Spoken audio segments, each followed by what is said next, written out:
Hello and welcome to the York Festival Ideas Mind Your Language. It's great to see you all. Thank you all so much for coming on this lovely afternoon to sit in the lecture theatre. We were joking about the fact that we probably have a better response from you than we might our students because you've chosen to be here, so what joy. My name's Gibb-Reid, and myself and my colleagues are all from the Department of Language and Linguistic Science. As I mentioned, it's great to have you all here. Hopefully you know where you are. This is Mind Your Language. You're about to hear 5 short talks by York PhD students. So we're all currently doing our PhDs, taking time out of our boring kind of desk gremlin positions to actually talk, which is nice. There's 5 perspectives on how analysing language, it helps us understand how the world works. We understand how language is structural. How do we learn language? How does language reflect our identity, who we are? Before I launch into my own research, we're kicking off with Victoria Noble on what is meaning in 7 minutes. So let's see how we do with that. Okay, hello. So I am Vic. I am a semanticist, and what that means is I look at how meaning in natural language works. So let's start us off. What is the meaning of a word? Now, this is actually a very difficult question to answer for many reasons. And to show you why, I'm going to take you back to 4th century BCE Greece, to the origins of the Sorites paradox, also known as the paradox of the heap. So the idea behind this is, what does the word heap actually mean? If I give you 1 grain of rice, do you have a heap of rice? Probably not. If I give you 2 grains, do you have a heap of rice? Still probably not. 3 grains? 4 grains? 5,000 grains? 5,000 grains is definitely a heap of rice. So if 5,000 grains is, what about 4,999? Sure. 4,998? Sure. If you keep taking a grain of rice away, there will come a point where you no longer have a heap, and that point is vague. We don't know where it is. Now, what about words other than heap? What about something like cat? We all know what a cat is, right? Something with little triangle ears, 4 little paws, a tail, whiskers, cute little fella. Cats are also vague. So if we take a cat and it's sadly had a very tragic accident and has lost its tail, is it still a cat? What if the accident was worse? What if it lost its ears as well? Its paws? Its whiskers? At what point do we no longer have a cat?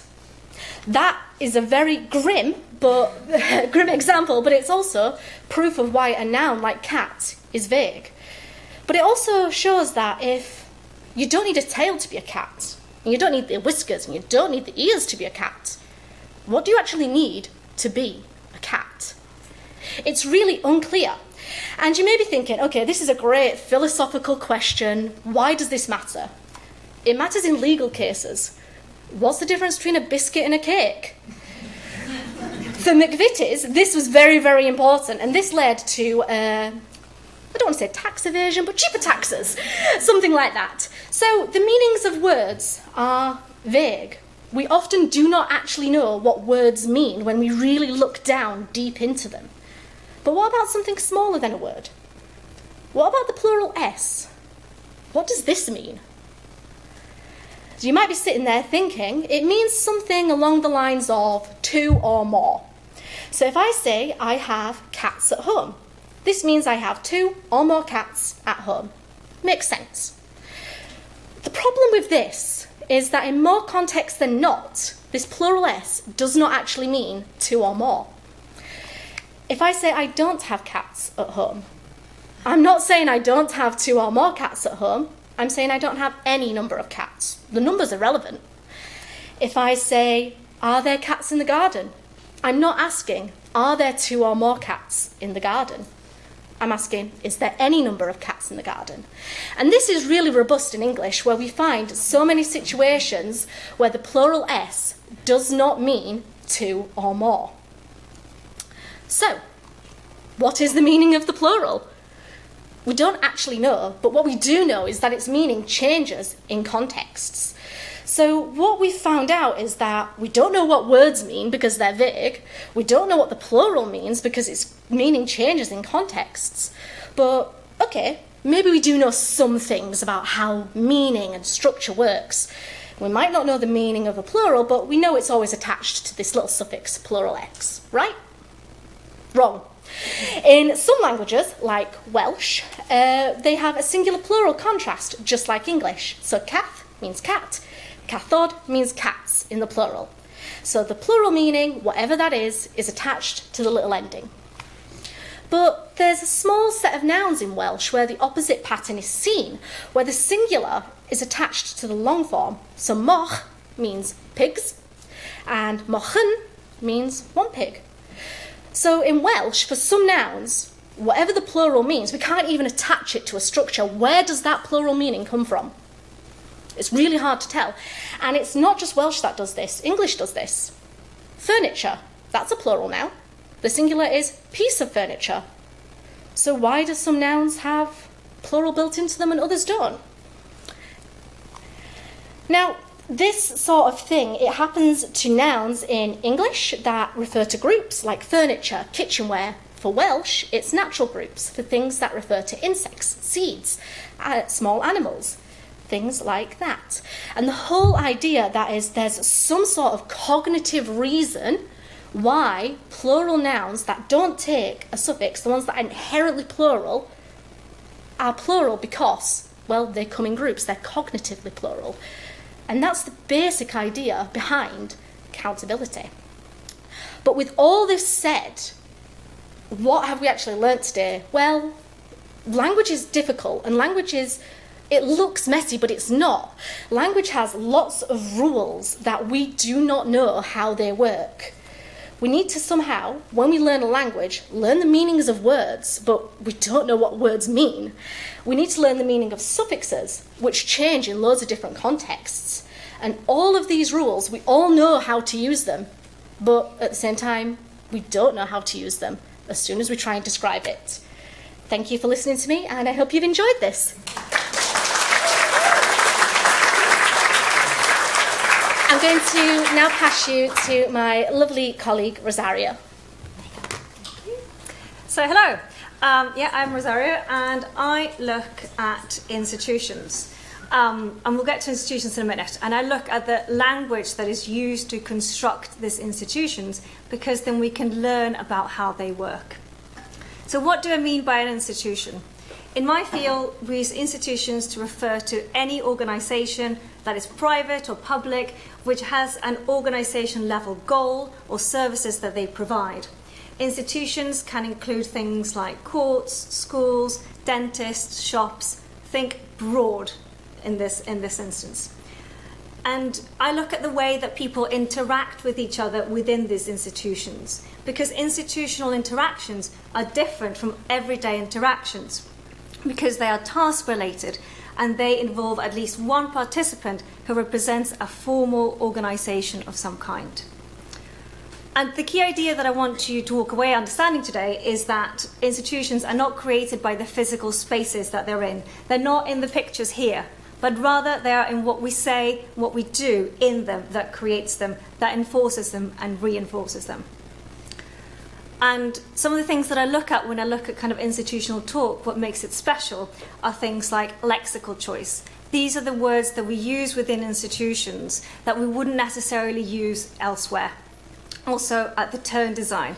By the turn design means we're not just looking at the words, but also the whole phrases and grammars of what people say in these situations.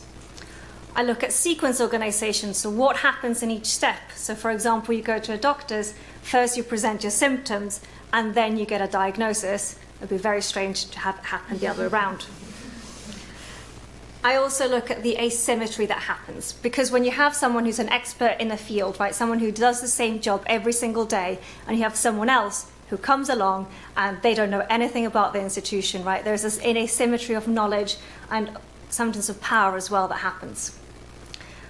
What I want you to do now is I want you to participate. So I'm going to show you some conversations between people, and I want you to tell me, as soon as you know, what institution are we talking about here? Where are we? Okay, so they'll come up. So what I do is I sort of look at interactions and they will come up one at a time. So as soon as you know, shout it out. Did you ever receive any telephone calls from him? No? Did the defendant ever request a date with you? Yeah, it's a court, of course. No. Okay. How did you know? Defendant, yes. Okay, so we are in a court, and one of the things that I think is really easy to spot is kind of this lexical choice that we have, right? The use of the word defendant, don't use it so much in everyday life. But also, look at the things like the turn design, right? There's one person asking all the questions, and there's another person answering, right? If we look as well at the long questions that are being asked versus the very short answers. Okay, so who is person one asking the questions, and who is person two? One's a lawyer, yes? Witness, yeah, so they should go up. Yes, so the barrister or lawyer, and then the witness is the no. All right, I have one more example for you. So, what's a variable again? Oh, wow, from the first, yes. Yeah, it's a very strange question to ask in your everyday life. You might do, but I've already primed you that we're institutions. Something that can change, that's right, something that can change, well done. Okay, so you'll know we're in a classroom, and who's who in the classroom? Person one is? And person two? Student. Yeah, fantastic. So we've got teacher being person one and the student being person two. And what are some of the clues that gave it away? Well done. Well done, yes. Right. Again, very strange to tell someone well done after you've asked them a question. And that's because in classrooms we see this sort of initiation that a teacher does. So the teacher will ask a known answer question, right? The teacher knows the answer to the question, which is something that is, we might feel tested if someone does that in our day-to-day lives. And we might respond kind of unfavorably, perhaps. Then the student responds, and then you have an evaluation by the teacher. And yeah, this evaluation is really key. So we're looking at kind of that whole sequence organization as well when we look at the interaction. Well done, right? So the words being used as well, a sequence organization, and again, that asymmetry of knowledge. The teacher knows the answer. The student might or might not know the answer, but it gets evaluated by the teacher. Okay, so why does this matter? Well, in the first place, a lot of our lives are spent interacting with institutions of all sorts, and the words and the language that's being used does matter. And I'm going to give you an example from researchers who found out that if you change one word in the question that doctors asked routinely at the end of appointments, it changed things drastically. Patients were twice as likely to bring concerns up. So the thing they changed is there anything else you want to address in the visit today, to is there something else you want to address in the visit today? And that is because anything prefers a no response, right? People tend to say no to anything, whereas with something, they will more likely to say yes. And once they changed this, patients were much less likely to walk away from their appointments with unmet concerns. And I know what you might be thinking, the NHS is stressed enough, do we need to make appointments longer? But actually no, they found that the average time that it took for the appointments didn't change very much whether they asked this question or whether there were more concerns that were raised. So I'd like you to kind of go out after this, after you've heard my wonderful colleagues, and kind of think about the institutions they interact with. Think about the language that's being used and how people are using that language to create them and reinforce them. Okay, thank you very much.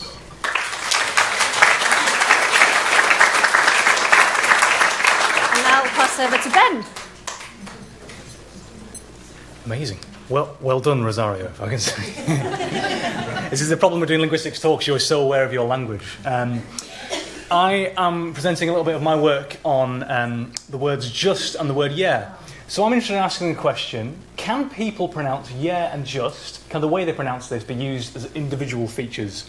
Now I'm a phonetician, particularly a forensic phonetician, and what that means is, I'm interested in this context here, which is when you're comparing between a recording made by a criminal and a known suspect. So imagine someone has made a threatening voicemail.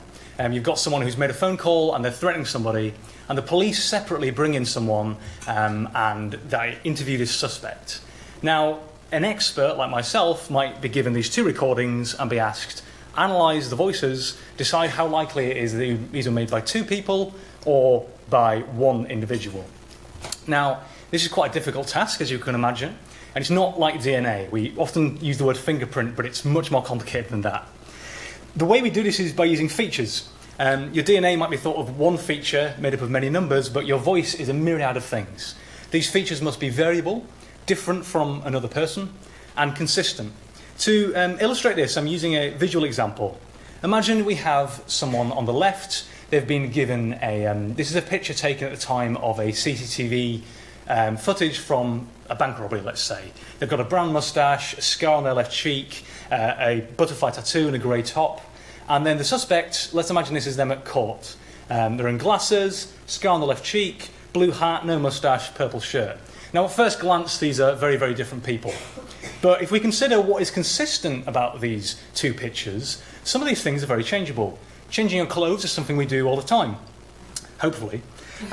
Here we have someone, let's say they're taking off their hat and their glasses, let's say their shirt changes, and now we're looking at things that are a little bit less, a little bit more consistent, a little bit less changeable, like a scar or a tattoo.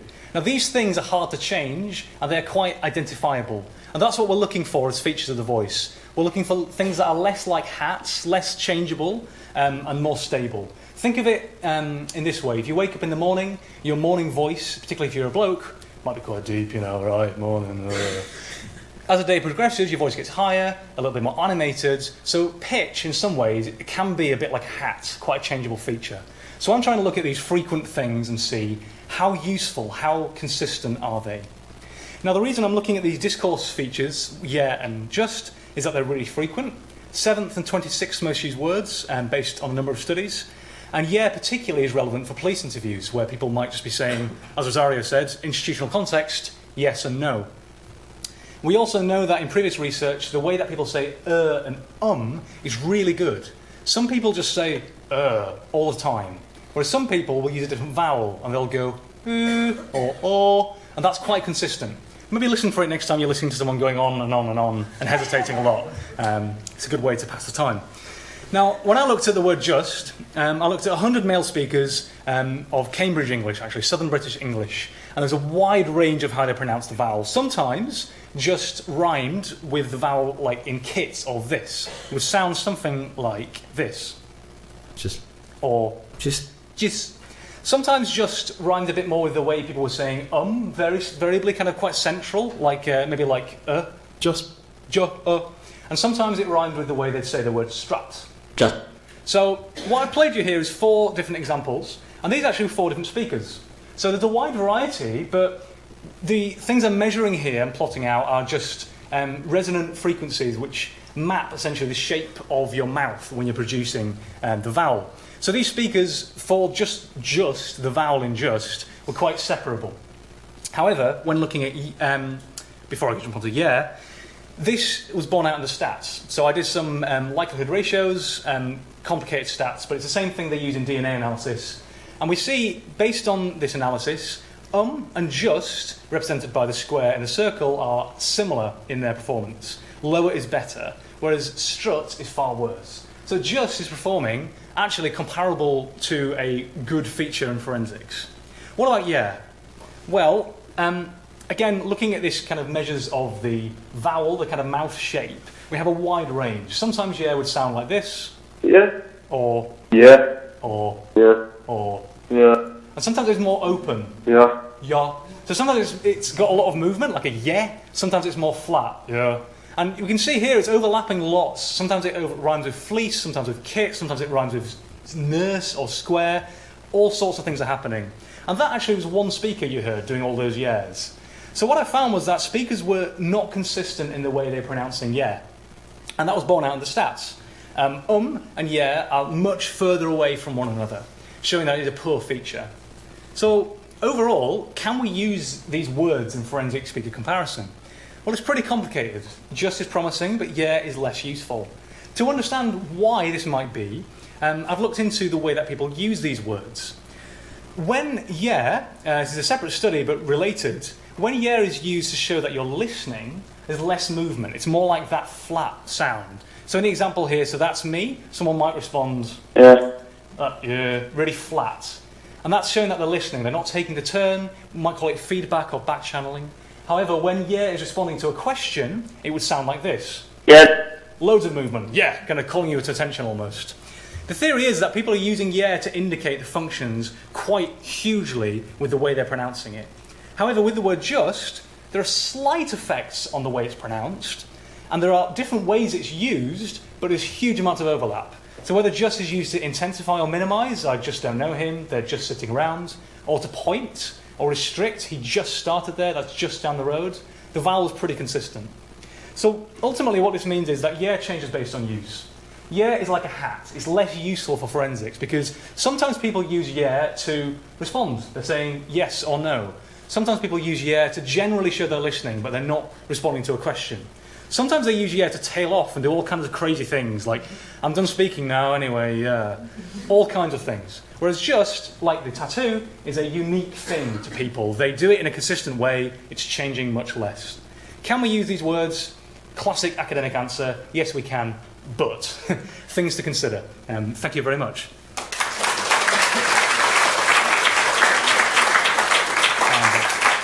I now pass on to my very esteemed colleague Heather for just a few more moments of your time. So I'm going to be talking today about a phenomenon that we call language shift.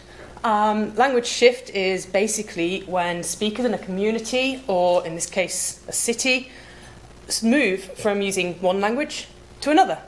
And we're going to be thinking about that in the context of Baku, the capital of Azerbaijan. So this research has its origins in about 2013 when I moved to Baku to teach English at a university. And one thing that immediately struck me as someone who's grown up in a monolingual society is that people were speaking lots of Azerbaijani and lots of Russian out and about, sometimes even the same conversation or actually even the same sentence. So, slight disclaimer, although I'm going to try and convince you that language shift is happening in Baku, you do still hear both languages a lot out and about. So, before I kind of get involved in some data, I'm a sociolinguist, which means I'm interested in language and society. So I need to think about the kind of societal context of the research. So a little bit of context to Baku. So why do people in Azerbaijan speak Russian? A simple answer is it was part of the Russian Empire, then it was part of the Soviet Union. So because Russian had a long-standing influence in the region, Russian spread. This was partly through migration, Russians and Russian speakers moving to Baku, moving to the capital, for work, for administration, and people wanting and needing to communicate with them. And then in the Soviet period particularly, we also had some measures put in place, some policy, to try and increase people's Russian knowledge. Russian also has what we call prestige, basically status. So people think highly of Russian. And there are several reasons for this, and I've picked out 3 to mention today. One is that it's a lingua franca. So people within the region use Russian to communicate with one another when they don't share a native language. So if you've got a Georgian and an Azerbaijani, they're likely to use Russian as a lingua franca. In the Soviet period, you could go to school, in fact you still can in Azerbaijan, you can go to school and have your education in Russian, or you can go to school and have your education in Azerbaijani. But in the Soviet period, if you went to a Russian school, you were likely to get the better teachers, the better resources, and the better opportunities. So that kind of gave out the message that Russian was somehow superior. It was also a language of government, of administration, which both meant it was useful and again elevated the prestige.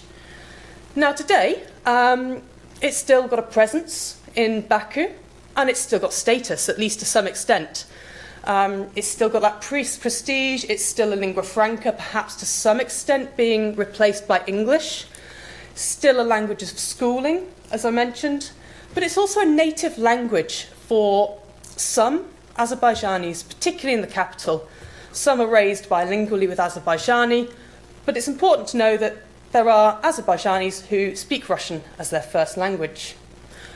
what about Azerbaijani? Well, it's important to know that Azerbaijani had what we call high levels of language maintenance throughout the Soviet period. There's a bit of a misconception that the Soviets kind of wanted to destroy everything that wasn't Russian. And the truth is a little bit more complicated. I don't have time to go into it, but it varied depending on the time and the period. But the key thing here is at the end of the Soviet period, a lot of Azerbaijanis still spoke Azerbaijani. And since their independence in 91, there's been a lot of language planning, a lot of language policy to kind of elevate the status of Azerbaijani in Azerbaijan. It is the only official language. It is the language of government. And you see a lot of official quotations like this one from the former president who said, it's necessary to love this language. So again, just 3 examples, but there's been a whole series of sort of policy moves to kind of elevate the status of Azerbaijani. So this kind of got me wondering, this bilingualism that I'd seen out and about, what we call societal bilingualism, was it stable? Or was there some sort of change underway? And I investigated this in 2 ways. The first thing I thought was, well, which languages do people learn? So I conducted a survey, and I have 3 age groups: older people, sort of a middle group, and a younger group. And this is what I found. So, as we can see, my older speakers were more likely to speak Russian than they were Azerbaijani. But my younger speakers were much more likely to be brought up speaking Azerbaijani than they were Russian. So we seem to be having some sort of generational shift here from the sort of the oldest generation was a Soviet generation, the youngest was a firmly post-independent generation. So we seem to be having some sort of shift. But that's what people learn. But what languages do they actually use? And how do we gather this data? So again, I was interested in change over time, which wasn't too hard to measure when I was thinking about what language people were brought up in. But thinking about their use is a little more tricky. Now, one thing I could have done was collect longitudinal data and perhaps gone back to Azerbaijan every 10 years for 50 years, but quite honestly, I did not have that sort of time and I needed to finish my degree. So I used a technique which we call apparent time, which is when we collect data from speakers of various ages and we use their age group as a proxy for that longitudinal data. So we assume that the older speakers are kind of doing the older outgoing thing and the younger speakers are doing the new incoming thing. And if we see a difference between the older and the younger, then we think there's some kind of change happening. So I asked people their likelihood of speaking Russian or Azerbaijani in about 40 different situations. I'm not going to show you all 40, you'll be pleased to hear, but I've got a few. So what languages do people use? I thought about with their parents. As we can see, the oldest speakers are kind of equally likely to be using Russian and Azerbaijani with their parents, whereas we contrast that with the younger speakers, who are far more likely to be speaking Azerbaijani than they are Russian with both their mother and their father.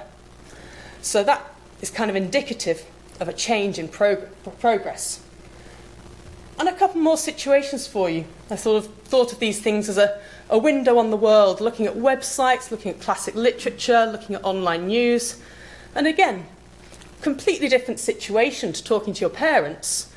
But again, we're seeing a similar kind of trend whereby the older speakers were more likely to be using Russian than they were Azerbaijani, yet we've got this flip for the younger speakers who are more likely to be using Azerbaijani than they are Russian. So all of this is kind of pointing towards change in progress and what we call language shift. In this case, a move from Russian towards Azerbaijani. So I hope what this short talk has done has given you a bit of a sense of what the linguistic situation in Baku is like, but also how sociolinguists can investigate, measure and track language shift.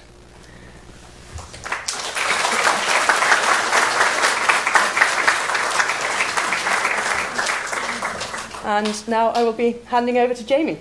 Thank you. Hello, so I'm a psycholinguist, and if I want you to imagine that you are also a little bit psycho, and you've decided to learn Mandarin, and as well as the fact that you've got to learn how to count, which, yes, is confusing with plurals as well, you come across one of these, a Chinese character. Beautiful in their own way, they represent entire words. And I'd like to ask anyone in the room who hasn't studied Mandarin before, because if you have, that's cheating.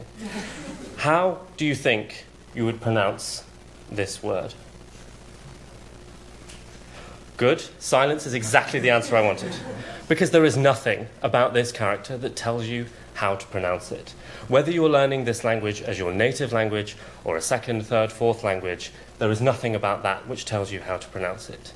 So either you need someone to tell you, or if you've not got a teacher handy, you need a dictionary. And in that case, you need some way of transcribing how to produce this word. Enter pinyin, which is on the left, and juyin, which is on the right. Pinyin on the left, you can see, is based on the Roman alphabet. We have a Q and a letter I with an accent on it. This is used in classrooms across the world and indeed by native speakers in mainland China. If you go to Taiwan, though, you'll see people using juyin, which you'll see is not based on the Roman alphabet. So I'd like to ask, remember, you're learning Mandarin. Can I have a show of hands of who in the room might choose pinyin on the left to transcribe words that they didn't know how to pronounce? Lovely, that is a vast majority of you. Out of curiosity, would anyone choose juyin? Of course, Vic would be awkward. Vic, can I ask you why you might choose juyin? Looks a bit like Japanese. Yeah, so a lot of people who have learnt Japanese before say this because it is similar to Japanese. They're kind of related, these systems, the writing system of Japanese and juyin. They are not actually the same, though. But the majority of you, apart from Vic, who's awkward, chose pinyin, and I'm assuming that's because it's familiar to you, because it looks like something you've seen before. So in that case, I'm going to throw you another challenge, and that is, based on the pinyin, how do you think you pronounce this word? I'm hearing a lot of, some of you have studied Mandarin before, right? Because what a lot of people would say is something like ki, maybe kui. Some of you were correct, and in fact said that it is qi. And the reason a lot of people say ki is that when you're learning something like pinyin, your brain kind of has to do two things, right? It sees a Q, and because it's presumably an English-speaking brain, it thinks, oh yeah, that's k or kwe. And then thinks, oh no, wait, it's Mandarin, so it's actually ch. And this is a two-step process that you don't see in people who are learning juyin, because they simply learn to associate this symbol on the left with the ch sound. And so what we find is when we test people on these two systems, even though pinyin is the sort of more intuitively easy one, it's the learners of juyin who deal a little bit better with discriminating words and different sounds.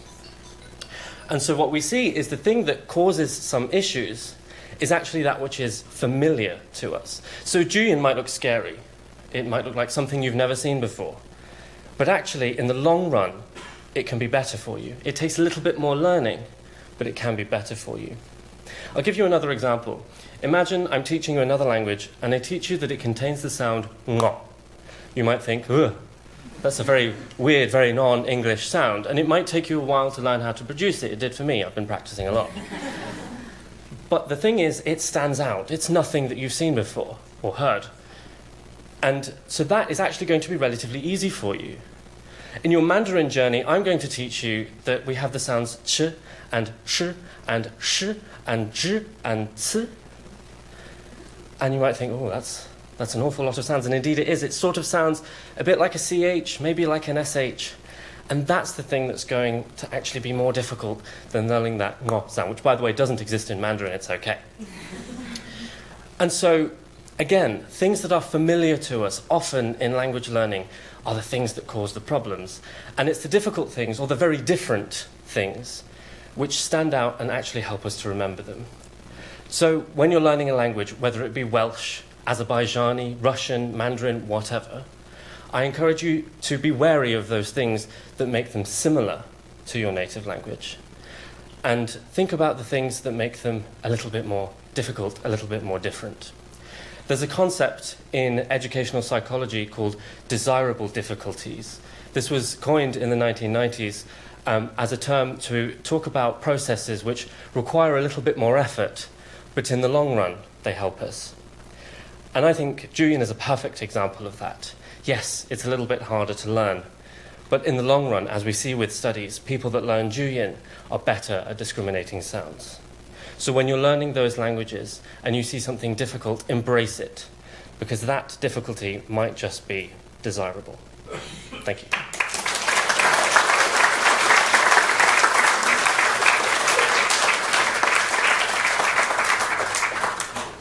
So language, how do we learn it? Is meaning real? What are we doing with our mouths when we speak? Now it's our time to discuss. If you have any questions like those, big or small, we're going to make our way to the discussion area, and we're going to get a wonderful helper to pass out the microphone. But thank you. Please continue the discussion with us and ask us any questions. And thank you so far for being a wonderful audience. So, just because the only kind of way I think about languages is through my background, which is maths, and I wonder, like, how do you think about things like maths or physics or the sciences being languages? Like, how would you interpret that, if that's okay? Hi. I don't know what your maths background is. So I work in semantics and I work in syntax, and that's structure and meaning, and they are inherently mathematical. So the way we often talk about semantics and counting and plurals and word meaning, we actually use things like set theory, and we use things like mereology to describe these things. And if you're not sure what they are, that's fine. They are very philosophical concepts. So the whole idea behind counting and how numbers work and how plurals work, it's all very mathematical. It's based on mathematical theory. So if we think how our brains interpret the world around us and how we think the difference is between what is one and what is many, that maps onto language very, very tightly in many, many ways. But in many ways it doesn't, as we saw earlier today. So the question is, how much can mathematical modelling actually model languages? And that is basically what I actually do. So if anybody wants the big details and the big maths details, I will talk to you, but I think most of you are like, ooh, numbers. So I hope that's an idea of how it could work for you. I saw another hand over there a minute ago, but yes. Hi, I'm just interested to know who or how was Pinyin started by? Where did it come from? Hello. Oh, that is not a question I was expecting. So Pinyin quite old. There are quite a lot of transcription systems that have been created over the years. There was even a drive pre-revolution, pre-Chinese revolution, to completely Romanize Mandarin, and boy, did that not work. And I think that's sort of an early Pinyin. And they would have called it Pinyin because Pinyin means spell sounds, right? So what is modern Pinyin, to my knowledge, became standard after the revolution in 1949. But there have been various sort of iterations of it over the years. I couldn't tell you exactly who came up with it, but certainly people have been sort of building on these various Romanization systems. I mentioned in the talk Julian is used in Taiwan. They have a completely different Romanized system. So you can always tell a mainland Chinese person from a Taiwanese person because they spell their names differently in English. So there are loads of these different sort of Pinyin style systems.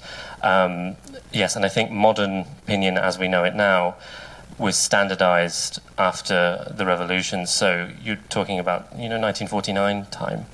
But I couldn't tell you who. Who was it devised for? Originally for the Chinese themselves, because it's imagine like a typewriter, right? It has 26 letters and plus a few other things. Mandarin has 50,000 characters. That's a lot of keys. And so it's really difficult to do that. So one of the reasons is printing, right? We need some kind of way that we can type things, and that's why they tried to just completely Romanize Chinese so they could write, a book really, really quickly like people did in Europe. So originally it's for native writers, if you like. Why was the choice of Q for ch arbitrary?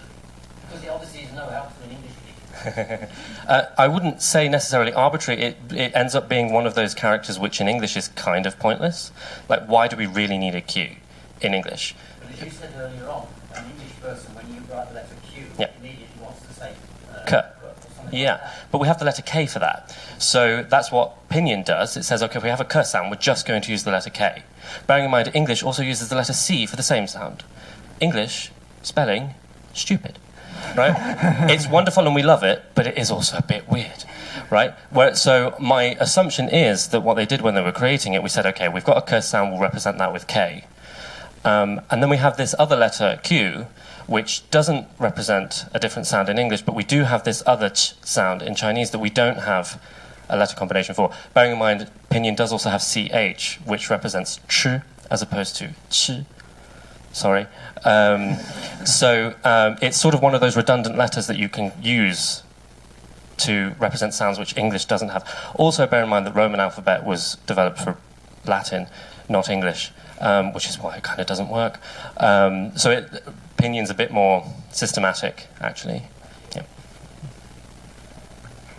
Can you come down here? Yeah, question down here.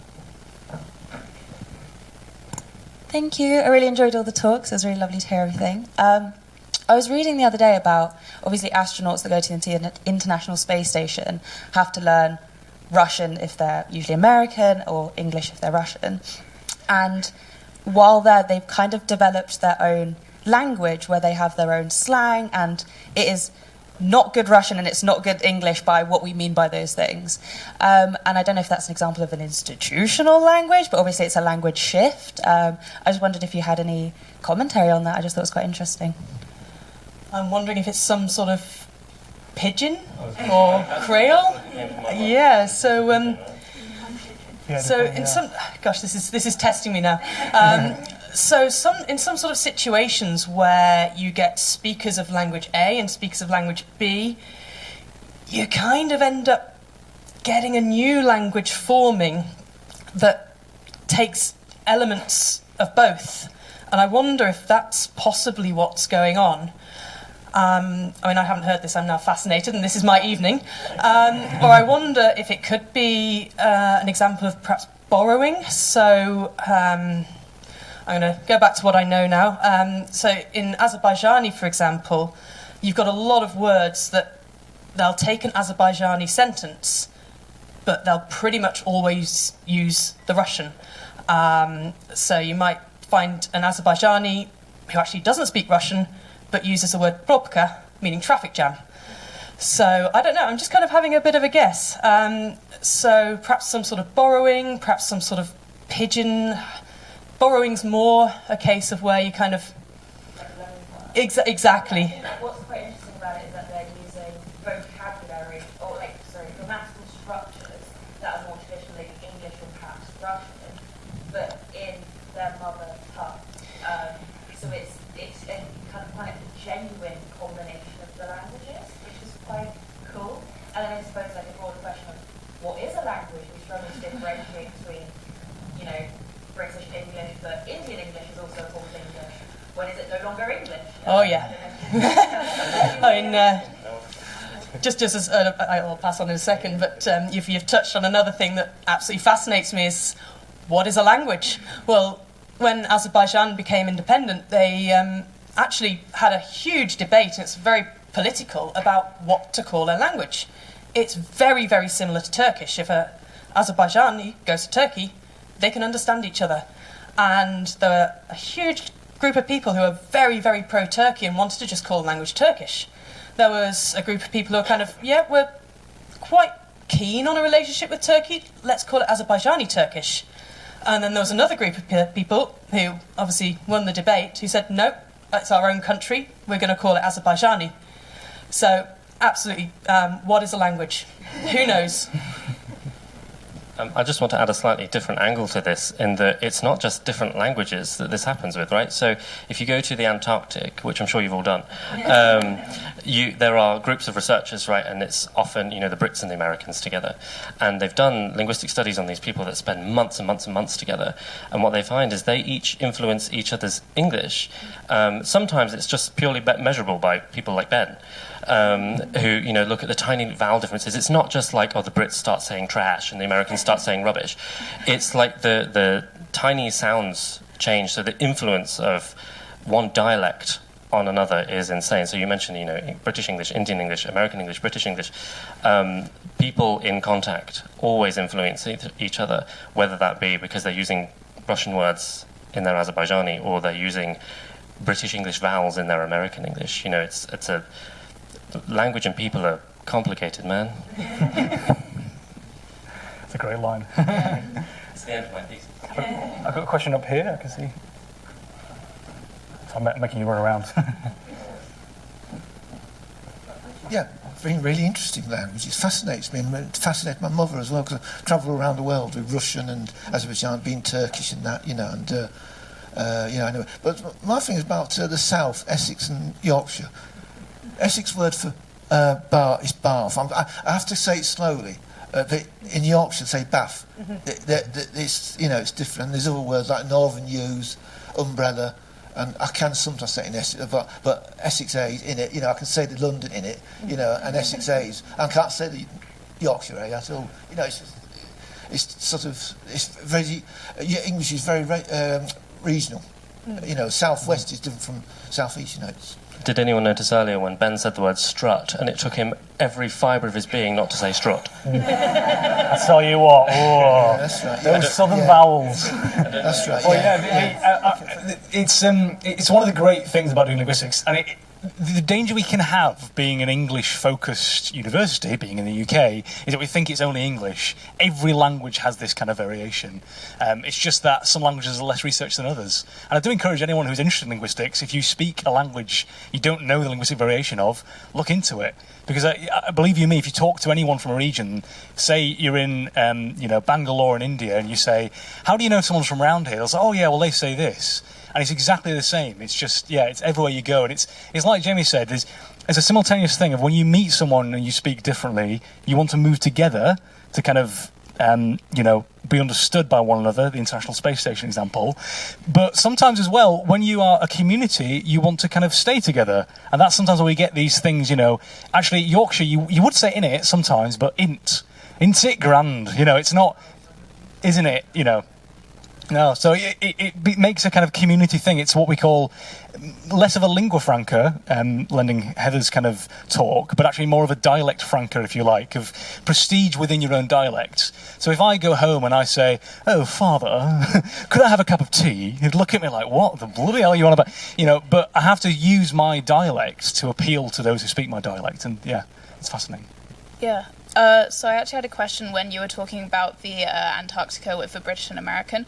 I think it's quite interesting to think about how social media has kind of impacted discernible accents and that kind of thing, because I've been told by a fair amount of people that I sound quite Americanized, despite never being to America, never having relatives from America, and I think a large part of that is the influence of social media. So I was wondering how that might have influenced like discernible accents and that kind of thing, just generally. As the sociophonetician, as Jamie just named me, I get this a lot, actually. If I dare say to my barber, or if I give blood recently, and someone said, oh, you're a linguist, you'll love my daughter, she sounds right American, and, we hear this a lot, and actually there's definitely influence from social media, but the difficulty is when we assume, just because someone's watching Neighbours, that's a classic 90s argument, that they're going to start speaking, a bit Australian, that's not quite, it's more about the interaction. So I think one of the things that will change, and is changing, is if people are talking online across different regions, that is what's going to cause what we call levelling. So I'm thinking often of gamers, really. If you're kind of on the, playing Call of Duty and you're talking to someone in America. I'm not saying that you do that yourself, but even the quick back and forth videos on TikTok, if you're interacting and you're appealing to one another, that's where it probably comes in rather than just absorbing. But that's probably my take on it. I don't know if Jamie had a different. You've got a microphone just there as well. I know. I'll make it work. Oh, okay. if you lick it, you can make it work. That's. I'm never going to live that down.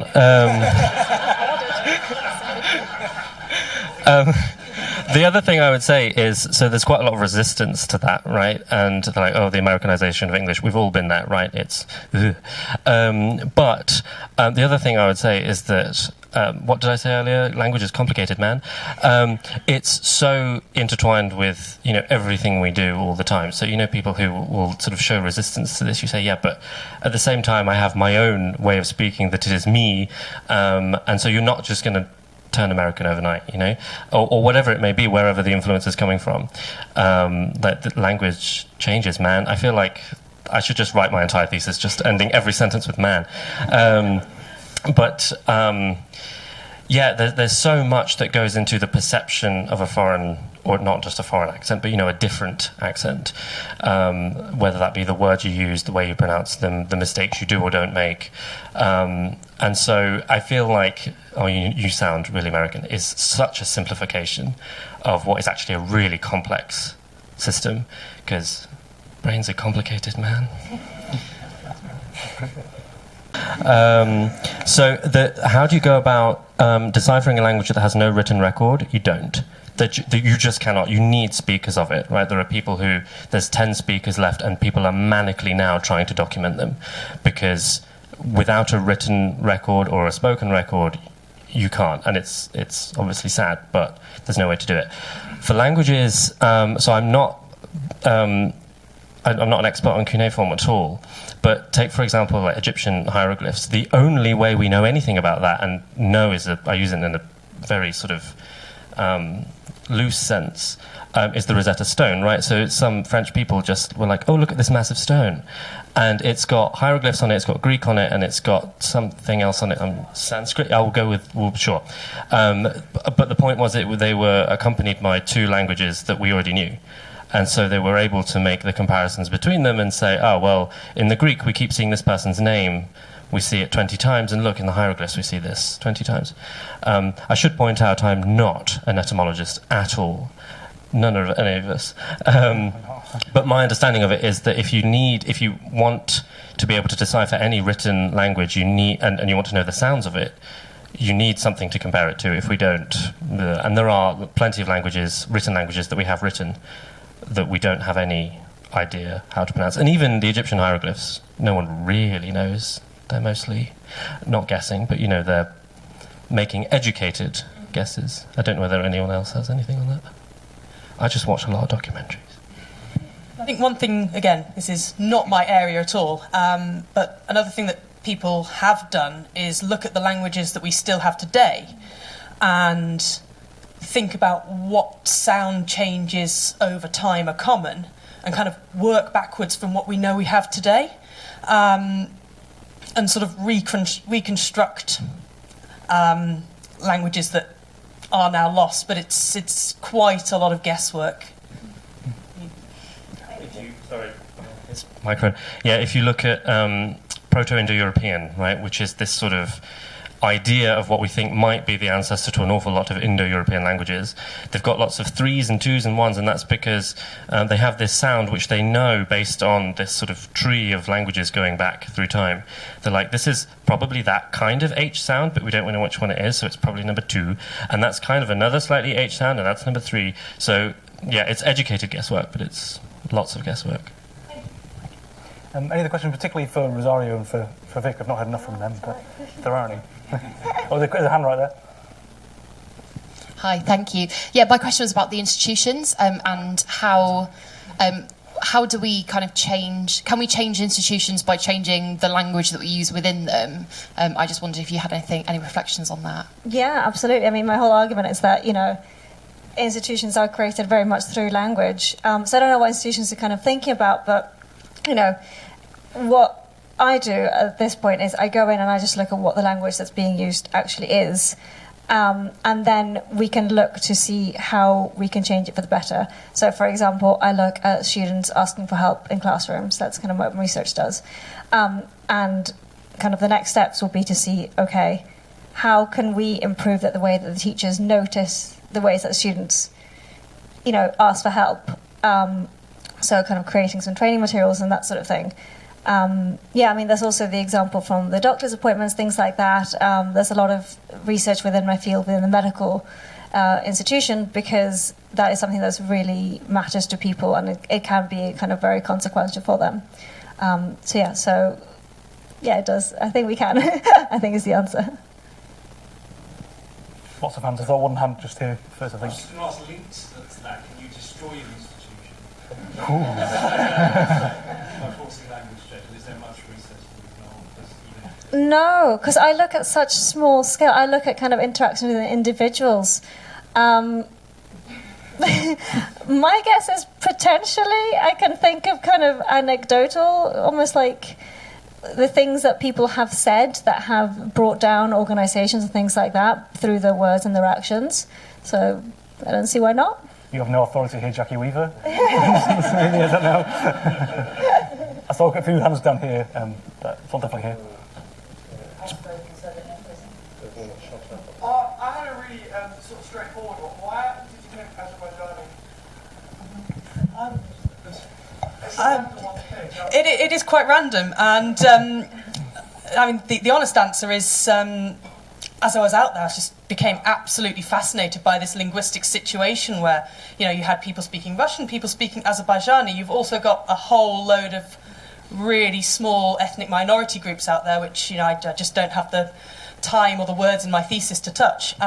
So it's just an absolutely fascinating linguistic situation to see the interaction between these languages and kind of when people used one, when people used the other, how they mix them together in a sentence. For somebody who's grown up in a monolingual society, being out there and sort of seeing this made me come back to York and start a linguistics degree. The next thing people normally ask is, well, why did you go to Azerbaijan in the first place? And the answer is just curiosity. I was teaching in the UK and thought, well, I could do this for the next however many years, or I could go somewhere different, and I did. And now I'm here talking about Azerbaijan. Amazing. Probably time for one more quick question. Oh, but yeah, back to the front here, yeah. What's there? Sorry, Oh, no, it's fine, it's fine. I was just, it kind of in part to like destroying an institution, but also the notion that people speak in a way that is more American now. I think the presence of AAVE has a lot to be said for it. It's not necessarily that you might pronounce words in an American way, because that is a very regional thing that we learn very, very young. But slang and the influences of our slang are now kind of the internet, and a lot of, I was reading about this, but like a lot of the language that we use, and particularly the terms that we use, is promoted by I think they're called innovators, which are a small group of people that, you know, everyone tries to catch up with. And traditionally it's women. I don't know if they're the most conversational, I don't know. But also in a kind of American culture, are young black Americans. And so I don't know if they've necessarily destroyed an institution, but I think it's very impressive that they've restructured what we think of English as having to look like, especially within formal senses. But equally, maybe you don't sound American. I don't know. This isn't like an accusation, but I don't think many people would necessarily sound American phonetically in the way that we're thinking about it, but the language that they might use might be American. So I thought that was like an interesting cross. Without plugging my own thing too much, last, I think I've got my key, but no, it's okay. I did a talk last year for the Festival Ideas, which is actually on YouTube if you want to find it, about that slang, because it is the reflection of the words people use, particularly in institutional contexts, I think is huge and can change the fate of things. I went into schools recently and I quite daringly and almost foolhardily asked the students to tell me words they used that their parents and teachers wouldn't understand, and my words, so many words, but words that I thought I was in touch with the kids, but no way, gosh, it made me feel ancient, but things change so fast, and AAVE, African American Vernacular English, is a great example of that. And that actually, one of the words that came up when I was in these schools was bugging, which I don't know if anyone's heard that as a term, bugging out, which I know from 90s hip-hop. So, you know, that's kind of come back around again from kind of Public Enemy, De La Soul, you know, those kind of very American, very black experiences. And now you're seeing people in the UK from all kind of ethnic backgrounds using that. And it's just very cool. That's probably all we have time for, but do stick around if you have questions. We'll be here for a bit longer. And thank you very much. Great work.